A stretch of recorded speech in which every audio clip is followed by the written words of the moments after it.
Bienvenidos, queridos televidentes, a su programa Entérese.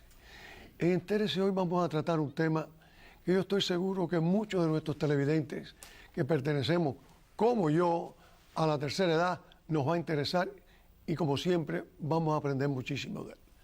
Nos referimos a la artritis y también, si el tiempo nos alcanza, hablaremos de la osteoporosis. Para hablarnos de ambos temas, hemos traído a un invitado muy conocido de ustedes, ya que yo diría que en los más de 15 años que se está haciendo este programa, por lo menos una vez al año, trato de traerlo para que nos ponga al día. Nos referimos al doctor José R. Rovira, reumatólogo. Bienvenido a nuestro programa, doctor. Gracias por invitarme una vez más. Estoy muy contento de estar aquí. Lo que pasa es que cuando yo lo invitaba hace 15 años, ese pelo de él era negro completo. Las caras no perdonan. Y ya las caras definitivamente no perdonan. Bueno, entrando en materia, doctor, ¿qué cosa es la artritis? Mira, la artritis es una serie de enfermedades, no es una sola enfermedad.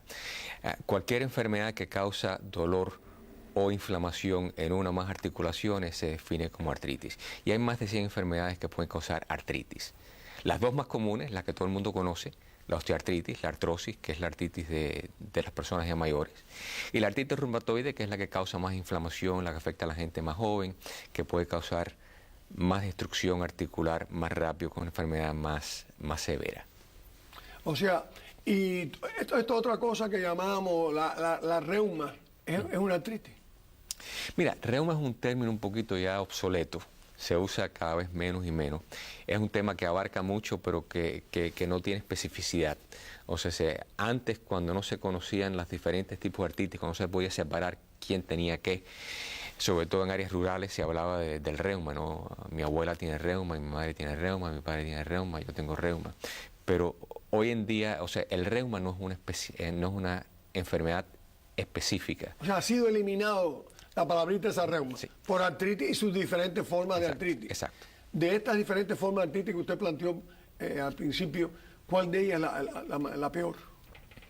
Bueno, lo que yo siempre le digo a mis pacientes es que la peor es la que tiene uno, la que tiene otro no es tan mala. Pero de las dos más comunes, entre la osteoartritis y la artritis reumatoide, definitivamente la artritis reumatoide puede ser una enfermedad mucho más agresiva, afecta a gente más joven y es una enfermedad que si no se trata agresivamente en los primeros 6 meses, un año de tratamiento, muchas veces ya cuando uno trata a esos individuos pues ya hay cambios permanentes, deformidades, etcétera, que son irreversibles. O sea, que ahí la idea es tratar lo antes posible y lo más agresivamente posible. Ese televidente que lo está viendo y lo está escuchando sobre eso en este momento, lo primero que quisiera decir, ya que usted ha dicho que esa es la peor de las dos y que hay que atacarla rápidamente, ¿qué síntomas da ese tipo de artritis para él ya ponerse alerta e irse a ver a su médico lo antes posible? Yo diría ella, porque la artritis reumatoide afecta a 3 mujeres por cada hombre. Y generalmente empieza entre los 30 y los 55 años, o sea, personas que están en plena vida. Puede afectar a niños. Hay un reumatólogo en Miami que se dedica a niños que están en el hospital de niños, en el Children's Hospital, y puede afectar también a los ancianos. Pero básicamente 30 a 55 años, mujeres más que hombres. Y empieza generalmente con dolor, inflamación en muchas articulaciones, pero también te afecta a la salud general.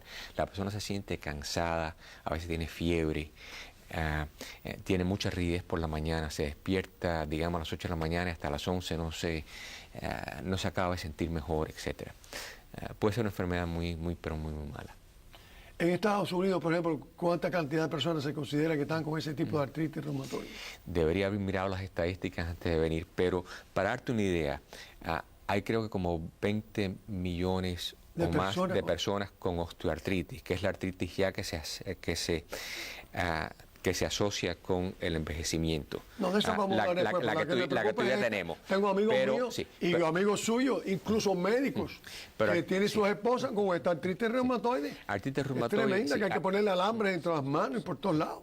Artritis reumatoide creo que es como 5 o 7 millones en los Estados Unidos. Una cosa tremenda, tremenda. De nuevo, debería haber checado las estadísticas, no lo hice. No, se me ocurrió pensar porque... Es mucho más común la osteoartritis, que es como 1 de cada 7 individuos en los Estados Unidos, algo así, que la artritis reumatoide, que afecta quizás a un 1% de la población, algo así. Las causas de la artritis reumatoide, ¿esas cuáles son? No sabemos. Es una enfermedad del sistema inmunológico. Hay una prueba que es el factor reumatoideo, que es una prueba de sangre, que es un anticuerpo. O sea, el sistema inmunológico crea ciertos anticuerpos que desatan una serie de reacciones en el sistema que acaban con la destrucción de las articulaciones y también pueden causar problemas en otras áreas. La artritis reumatoide tiene lo que se llama manifestaciones extraarticulares. Puede haber fibrosidad en los pulmones, se forman unos nódulos aquí en el codo, puede haber ciertos problemas en los ojos. O sea que no es una enfermedad que se limita a las articulaciones, pero su manifestación principal, sobre todo en los primeros años, es en las articulaciones. Y muchas articulaciones afectadas al mismo Ese tiempo. tipo de personas, el tiempo de vida se puede prolongar, pueden tener cierta calidad de vida. Cuando usted se encuentra con un caso de eso, que estoy seguro se ha encontrado con muchísimos, ¿cómo usted lo enfrenta? Hasta el año 80, el tratamiento de la artritis reumatoide era bien difícil. Mucha cortisona, sales de oro, algunos antipalúdicos, medicinas para la malaria, etc. En el año 80 se empezó a usar el metotrexate, que es una medicina inmunosupresiva que se usó originalmente para el cáncer, y eso fue un gran adelanto. Pero entonces en el año 98 aparecieron una serie de medicinas que o se inyectan o hay que usarlas en forma de un suero endovenoso, que revolucionarizaron el tratamiento de la artritis reumatoide. Son medicinas fuertes. Para mencionar algunos nombres, Enbrel, Humira, Remicade, que quizás algunos de los televidentes lo reconocerán. Estas medicinas pueden ayudar muchísimo a alterar el curso de la enfermedad, a prevenir que esas articulaciones se deformen. Se trata de usar lo antes posible, si es indicado. Un problema grande que tenemos hoy en día es que todas estas medicinas son carísimas y a veces conseguir aprobación para usar estas medicinas de los seguros es difícil. Pero bueno, esas son cosas que se batallan. Un problemita más de la medicina. El término, o sea, la prolongación de la vida de estas personas es la vida normal igual que usted la mía, dentro de toda esa tragedia, o eso les acorta la vida. Las personas con artritis reumatoide, el promedio de vida es menos que de la población en general. Y una de las cosas que se ha descubierto con el tiempo es que la artritis reumatoide es de por sí un factor de riesgo para enfermedades coronarias. Porque las enfermedades coronarias, cuando tengas un cardiólogo aquí, le puedes preguntarte esas cosas, ellos saben más de eso que yo, es hasta cierto punto una enfermedad inflamatoria de las arterias. Y la artritis reumatoide, siendo una enfermedad inflamatoria, parece que esa inflamación hace algo para acelerar la formación de arteriosclerosis, de bloqueos en las arterias coronarias. Bueno, yo creo, queridos televidentes, que ya de esta artritis, que es la más desagradable, definitivamente, sabemos un poquitico más en el día de hoy. Ahora vamos a ir a la artritis de nosotros, de lo de la tercera edad más o menos, que es la que nos llega, la osteoartritis. La osteoartritis, que también en español le dicen artrosis. Si tú hablas con las personas mayores, dicen, doctor, yo tengo artrosis. Y es un término que se usa mucho todavía en Europa, en España, en Sudamérica. Aquí se está usando cada vez más el término osteoartritis. Pero esa es la artritis que asociamos con la edad. Es un proceso degenerativo, el otro es inflamatorio. O sea, las articulaciones, el cartílago ese se va degenerando, va perdiendo sus propiedades elásticas. Ya no amortigua tanto a la pisada en las rodillas, empiezan a crujir las rodillas, se forman estos nodulitos en los dedos. Cuando uno mueve el cuello, que a mí me pasa, uno siente crack, crack, crack, crack, crack. Te montas en un avión, estás mucho tiempo en el avión, te empieza a doler el cuello, te empieza a doler la cintura, no porque tienes un disco que se ha salido del lugar, sino que hay ya artritis en esas articulaciones entre vértebra y vértebra, y eso va cerrando el espacio por donde tienen que pasar los nervios, por donde tiene que pasar la espina dorsal, y eso causa dolor. Esas son las manifestaciones de la artritis. Generalmente, eso ya lo vemos cuando la persona está en la década de los 40, los 50. A veces se puede ver en la década de los 30, pero menos frecuente. Y si llegas a los 80, ya tienes casi un 80, un 90% de probabilidad de tener osteoartritis. Bueno, Yo francamente, usted ha sido mi médico siempre, yo creo que hace rato y no he llegado, estoy lejos todavía de todas esas edades, ¿no? Pero te tenemos muy bien parado, ¿viste? Porque yo me veo esas manos y eso cuántos televidentes lo están viendo, que se le hace la bolita aquí, que los dedos se te ponen feos aquí, y uno se preocupa, se asusta. Bueno, y en definitiva, ¿y esa bolita qué cosa? ¿Un tendón? ¿Qué cosa es eso? No, eso es lo que le llaman proliferación ósea. El hueso crece. A medida que se gasta el cartílago, hay una reacción del hueso y se forman esos osteofitos, esos espolones famosos que se ven en la osteoartritis. En la mano, generalmente aquí, en estas articulaciones de aquí, las distales y las del medio, pero no afecta a las metacarpofalanges ni a la muñeca. Interesante. La persona con osteoartritis de la mano generalmente le puede funcionar bien la mano, porque mientras que estas funcionen bien, la muñeca y estas dos de los dedos de pulgares, la mano funciona bastante bien. En la artritis reumatoide es otro cuento. Se complica más la cosa. Se complica más no, la porque ese es bueno para las personas. Bueno, eso vamos a tratarlo después en el tratamiento hasta cierto punto, ¿no? Esas personas que se quejan tanto de este dolor atrás, pero es que ese dolor atrás, el que tiene osteoporosis se queja. Todo el mundo dice, no, chico, a mí me duele mucho aquí la cintura y se pesa la vida quejándose de este dolor de cintura. Usted ahorita habló algo de la artritis para ir, pero es que ahí hay un montón de cosas que no es artritis, ¿no? Hay muchas cosas. Primero que nada, la osteoporosis no duele y después vamos a hablar de eso. No, ese después que entremos la Sí, osteoporosis. la osteoporosis no duele. Hay muchas causas de dolor de espalda. En la gente joven, si estamos hablando de una persona de 20 y pico, 30 años, probablemente lo que tiene es un problema muscular, fibromuscular, y eso es un problema completamente reversible. Ya cuando entramos en los 40, los 50, generalmente hay un factor artrítico ahí. Y muchas veces, si la artritis es suficiente severa y la generación de sus discos es suficiente severa, muchas veces de nuevo se va achicando el espacio por donde tienen que pasar los nervios y la masa de nervios en la espina dorsal, y es la famosa estenosis que habla todo el mundo hoy en día, y eso causa dolor en la cintura, en las nalgas, en las piernas. Cuando te levantas. Cuando te levantas, etc. Hay que hacer. Se operaba antes mucho, las operaciones no tuvieron el éxito que quisiéramos que hubieran tenido, y ahora se trata de evitar la operación si se puede. ¿Hay alguna forma de prevenir este tipo de artritis? No. No hay forma. En una palabra, no. O sea, si usted ya cuando empieza a si usted deformarse llega, los dedos, si las usted manos, llega, se sigue. Esto no hay que lo pare. La osteoartritis avanza lentamente y generalmente los síntomas se pueden controlar y la persona puede funcionar bastante bien. Si la rodilla se te pone suficientemente mala que ya llega un momento que ya las pastillas y las inyecciones y el ácido hialurónico, esa gelatina que se inyecta, si esas cosas no funcionan, se te manda al ortopédico y el ortopédico te pone una rodilla nueva. Lo mismo con la cadera. En la columna es un poquito más difícil porque operaciones de columna, de nuevo, en ciertos casos dan muy buen resultado, pero en muchos casos simplemente no dan tan buen resultado. Y esas personas del codo que se va a salir quejándose del tenis elbow, el dolor, también ahí se repone. Eso es artritis, sí, ¿qué es eso? Eso no es artritis, el codo de tenista. Eso es bueno que lo aprendan, porque ahí hay una clase de confusión para muchas personas tremenda. El codo de tenista generalmente sucede en gente que en su vida han cogido una raqueta de tenis. Que nunca la he cogido. Nunca. Yo la he tenido y usted Okay. me ha inyectado. Exacto. Eso es una inflamación donde los tendones del antebrazo se unen al periósteo en el codo. Hay una inflamación en esa área y entonces duele. Sobre todo, por ejemplo, si uno va al mercado, esas habas de plástico en el mercado que le ponen 20 toronjas, plátanos y un galón de leche, tratas de levantarla, ¡ay, qué dolor! ¿Okay? Coges un destornillador, tratas de atornillar algo, ¡ay, qué dolor!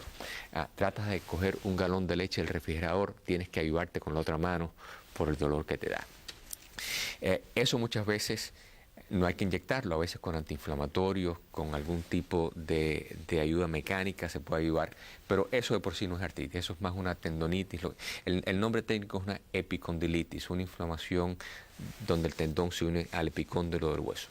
Ahora en estos días que está lloviendo tanto, hay la idea de que cuando llueve mucho, oye, todo el hueso me duele porque la artritis me tiene loco con la lluvia. ¿Cuánto hay de verdad en eso, doctor? Que la humedad produce artritis, que da dolor más. Hay gente que jura y perjura que es verdad y hay gente que jura y perjura que es un mito.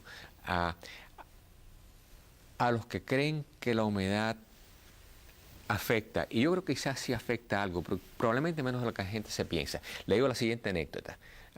Yo voy a meetings anuales donde están reumatólogos de toda la nación. Y cuando hablo con los reumatólogos de Arizona, me dicen que ellos no dan abasto por toda la gente con artritis que se mudaron para Arizona, creyendo que el clima seco los iba a ayudar y siguen con tanta artritis como tenían antes. O sea, sé que la persona con artritis, si quiere mejorar, o sea, si va a mudarse, que se mude por otras razones y no por la artritis, porque la artritis va a ser parte del equipaje. Sí, eso no es como muchas personas con el problema del asma, no, me mudé de Nueva York para Miami porque en Miami no me da el asma y en Nueva York sí, la artritis no me dan en Miami, en Nueva York sí. Se hereda la artritis, cualquiera de las dos, la más mala y la regular. La artritis reumatoide es un factor genético grande. La primera que hablamos, señores. Sí, sí. Todos los reumatólogos te pueden hablar de parejas de hermanas. Yo tengo 3 hermanas con artritis reumatoide. Tuve en un momento madre, o sea, abuela, madre, hija con artritis reumatoide. Tuve en otra ocasión 2 hermanos y una hermana. O sea, que sí hay un factor genético grande. No es como la hemofilia, que es 50%, pero hay un factor genético. En cuanto a la osteoartritis, sí tiende a correr en ciertas familias más que en otras, pero no es una cosa tan fuerte como la artritis reumatoide. Pero por otro lado es prácticamente inevitable cuando se llega a cierta edad. Ese tren de la artritis te coge de todas maneras. Probablemente sí. Bueno, yo creo, ¿hay algo más que usted quisiera? Para si no, yo quiero aprovechar, aquí el tiempo se nos vuela siempre, aprovechar el problema para la osteoporosis. ¿Hay algo más que usted quiere decir sobre la artritis? Yo creo que podemos hablar de la osteoporosis. Vamos a entrar en la osteoporosis, que aquí hay un montón de personas que estamos por la calle. Yo no, gracias a Dios estoy derechito todavía, pero se ven personas que usted la ve con problemas y esas personas son las que me han pedido que le hiciera estas preguntas a usted. ¿Qué es la osteoporosis? La osteoporosis es una enfermedad metabólica del hueso. Los huesos van perdiendo calcio, usualmente como después de los 40 años. Y al perder calcio y otros minerales se van poniendo más propensos a fracturas. Entonces, la osteoporosis no duele. La osteoporosis no tiene ningún síntoma. ¿Okay? El primer síntoma de la osteoporosis es cuando te fracturas un hueso. ¿Okay? Cuando hay una fractura espontánea, una fractura que no es debido a un mamallazo que te diste. ¿Okay? Entonces, la idea en la osteoporosis es tratarla, no porque el tratamiento de la osteoporosis, esto es otro mito, esto es otro concepto erróneo que tiene el público. El tratamiento de la osteoporosis no te va a hacer ni ji ni ja para los dolores artríticos. Vas a seguir con los mismos dolores. Es más, quizás tengas más porque las medicinas de la osteoporosis a veces causan un poco de dolor. En la osteoporosis se trata para tratar de prevenir fracturas, sobre todo de las vértebras y de las caderas. Mucho más común la osteoporosis en las mujeres que en los hombres. Y por eso que las mujeres generalmente, al tiempo que empiezan a tener el cambio de vida, la menopausia, se le empiezan a hacer pruebas de densidad ósea, de densitometría ósea, para ver si hay algo que le llaman osteopenia, que es el precursor de la osteoporosis, y cogerlos a tiempo para tratar de prevenir esa fractura que va a pasar 5, 10, 15 años después. Usted está muy rápido, porque hay muchas personas que me dicen, no, el doctor me dijo que lo que tengo yo es osteopenia. Vamos a aclarar un poco la osteopenia y cuán peligroso, cuántas a la persona que usted le ha dicho tiene osteopenia, ya va a tener osteoporosis o puede quedarse en esto toda su vida. Ok, mira, muy sencillo. Cuando tú te haces una prueba de la densidad de los huesos, el computer que te saca la gráfica te dice que estás normal, que tienes osteopenia o que tienes osteoporosis. Y es debido a una escala, a unos números que el computer escupe debido a las imágenes que se obtienen.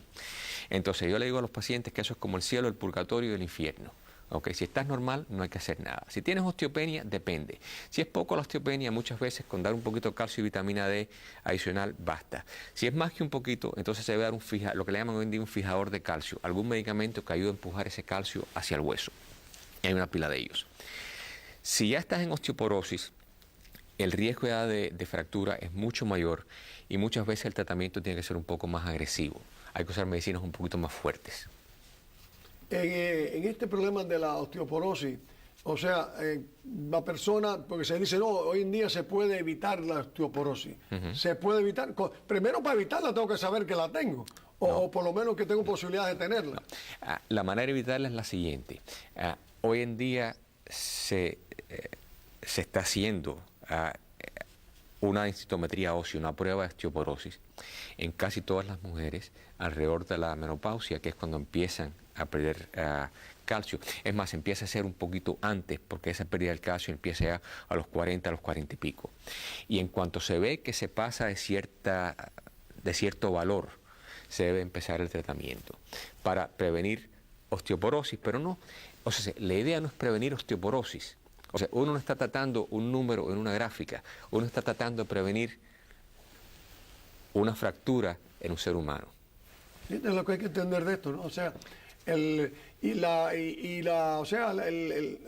síntoma específico que tiene que tener la persona, dice usted que no se siente, que no duele, que nada más que cuando se fractura, tiene que haber algo que debe hacer la persona. Sí. Hacerse su densitometría ósea. En las mujeres, a los 40 y pico de años ya se debe hacer. Explique eso, critica esa palabrita que dio tan la densitometría ósea, la prueba de la densidad de los huesos, la prueba de la osteoporosis. Es una prueba relativamente sencilla, totalmente no invasiva. La hacen en un sinnúmero de lugares en esta ciudad y en este pueblo.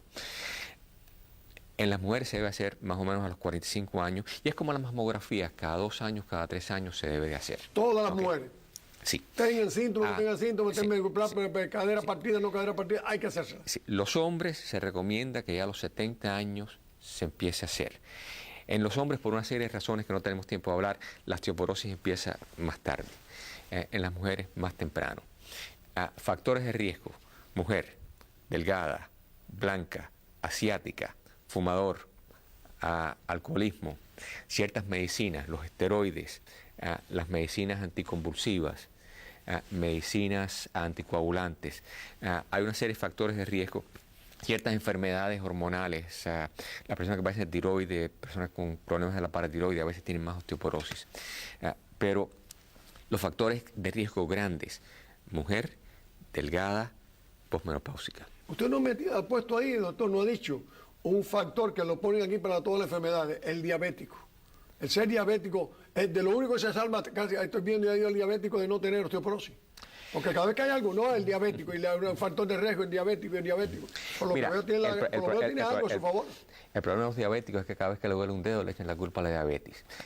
Pero en cuanto a la osteoporosis y en cuanto a la osteoartritis, los diabéticos no tienen ni más ni menos. Ahora, si esa persona es diabética por ser obesa, entonces sí te aumenta el riesgo de artritis de las rodillas, de las caderas y problemas de los tobillos y los pies, todas las articulaciones que cargan peso. Y ahí el problema no es tanto por la diabetes, es por la obesidad. Y el otro personaje, la hipertensión, los hipertensos, tampoco me lo ha nombrado usted como personas que pueden tener por ser hipertensos. No. Problemas de artritis, problemas de osteoporosis. No le podemos echar la culpa a la hipertensión. Ahora, muchas medicinas que se usan para tratar la artritis hay que tener cuidado en las personas con hipertensión. A veces medicinas antiinflamatorias como el Motrin, el Naproxen, el Celebrex, todas esas medicinas pueden en algunos casos subir la presión. O si tienes un paciente hipertenso o un paciente con problemas cardiovasculares, tienes que tener un poquito de cuidado usando esas medicinas. Tengo entendido, doctor, que hay una serie de inyecciones que se le ponen hoy a las personas con osteoporosis. Incluso se les pone hasta un suero al año. Esto lo he visto en los hospitales. O sea, explíquenos un poquitico más sobre eso. ¿Cuándo se pone? ¿Cuándo usted la pone? ¿Qué resultados tiene con ella? El armamentario para tratar la osteoporosis y prevenir fracturas aumenta cada vez más. Las primeras medicinas para esto, las más efectivas, fueron medicinas orales. Pero muchas de esas medicinas tienen muchos problemas con el estómago y con el esófago, causan esofagitis, una inflamación del esófago. Entonces, hace ya varios años, salió primero una medicina que se inyecta uno diariamente, es como una inyección de insulina. Viene una plumita y uno se la pone todos los días. Muy efectiva, de nuevo sumamente cara. Y generalmente se reserva para personas que ya se le han dado las cosas más sencillas y las cosas orales y que esas cosas o no han sido lo eficaz que quisiéramos que fueran en ese individuo o la persona no ha tolerado esas medicinas. Lo que ha salido todavía más nuevo, que eso lleva como quizás 3 años en el mercado americano, es una medicina que se da en la avena, que primero es muy efectiva, segundo, para aquellos que tienen problemas en que no toleran la medicina por el estómago o por el esófago, pues uno le puede dar la vuelta a eso dando la medicina en la avena. Tiene la comodidad que es una vez al año, pero de nuevo es una medicina fuerte, no todo el mundo es un candidato para esa medicina. Y también por razones de costo a veces es difícil conseguir que los seguros la cubran. Ahora con todo este problema de la reforma de la salud, ¿Por qué toda esta medicina, usted hace rato que está con eso, lo mismo en la artritis que en esta, son tan caras cuando hay tantas personas con artritis, tantas personas con osteoporosis? ¿A qué se debe? ¿No? ¿Que eso no se ha podido regular o es que a los laboratorios les es imposible fabricarla? ¿O por qué? Porque este televidente dice, bueno, está muy buena la explicación que le está dando, pero si yo no tengo el dinero, tengo que vivir yo toda la vida con esta artritis, con esta osteoporosis.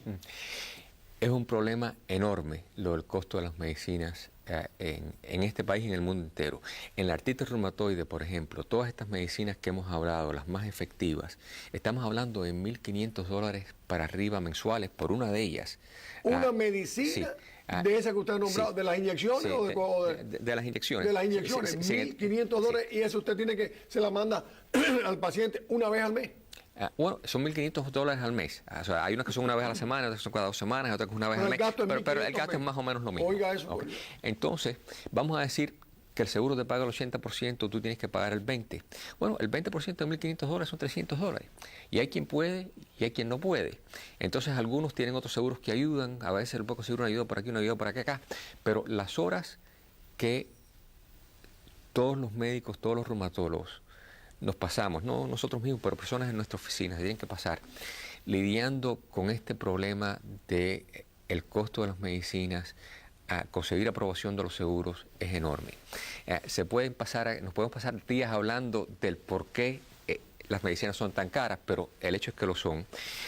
Y cada vez es más y más difícil tratar, o sea, tenemos el armamentario, pero a veces la persona, por una razón u otra, no puede. ¿Y qué hace usted frente a ese individuo? Y ahora más que se está quedando sin trabajo medio pueblo, ¿qué hace usted? En esas personas, pues se le dan las medicinas de la generación del 1980 y no en la generación del 2000. Y no nos queda más remedio. De nuevo, y para aclarar un poquito, porque la cosa no es tan fúnebre, el metotrexate, que es una medicina relativamente barata, es muy efectivo en la artritis reumatoide, pero hay un % de gente que con el metotrexate nada más no funciona la cosa.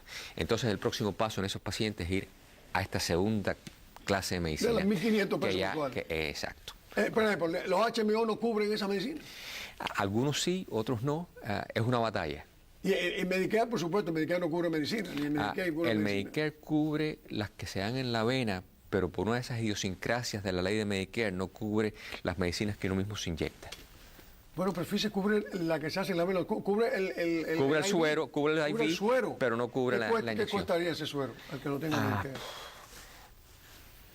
A la larga le sale más caro, porque la medicina es más o menos lo mismo y no te puedo dar cifras exactas, pero entonces tiene que pagar el costo de la infusión, la enfermera, el hospital, el lugar a donde van, y a la larga le sale más caro a la sociedad, ¿no? Doctor, en el minuto que nos queda, ¿qué futuro usted ve en lo que es la artritis y la osteoporosis? ¿Ve un futuro optimista? En la artritis reumatoide y en la osteoporosis, los adelantos han sido gigantescos.